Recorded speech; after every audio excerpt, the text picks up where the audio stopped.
आखिर पाकिस्तान में तलाकों का इतना इजाफा क्यों हो रहा है? क्या इसका जिम्मेदार सिर्फ मर्द है या औरत, या हम सब इसके जिम्मेदार हैं?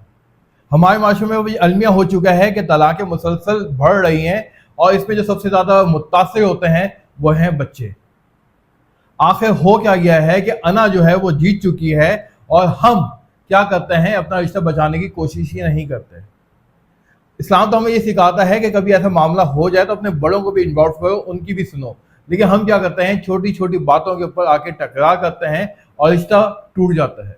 आज मर्द जो है वो झुकने को अपनी कमजोरी समझता है और औरत भी पीछे हटने को अपनी तौहीन समझती है, और इस सब मामला के अंदर जो ख़त्म होता है वो है सबसे कीमती रिश्ता, जिससे मुतासिर होने वाले बच्चे ज़िंदगी भर फिर माँ बाप का जो प्यार उनको नसीब होना था वो नहीं हो पाता। हम क्या करते हैं, बैठ के बात करना भी पसंद नहीं करते, और इसकी वजह कहीं ना कहीं सोशल मीडिया भी है।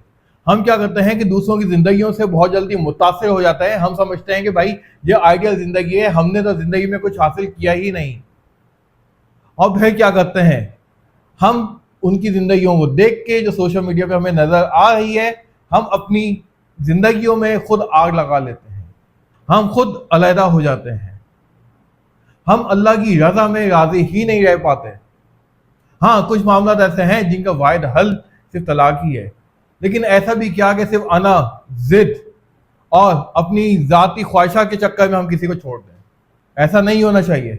जहाँ जुल्म और ज़्यादती है वो गलत है, वो अलग बात है, लेकिन सिर्फ ज़िद पे आना, सिर्फ अना, इन चक्करों में आके अपना कीमती रिश्ता छोड़ देना, अपने बच्चों के हवाले से ना सोचना, ना अपने मुस्तकबिल के बारे में सोचना, ये कहाँ का इंसाफ है?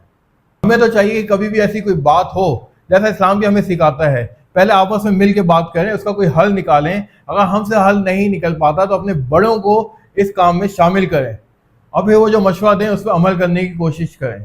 आप चाहते हैं कि हमारे माशरे के अंदर रिश्ते जो है वो मजबूत हों, तो इस पैगाम को लाजमी शेयर करें, शायद कोई घर जो है वो टूटने से बच सके।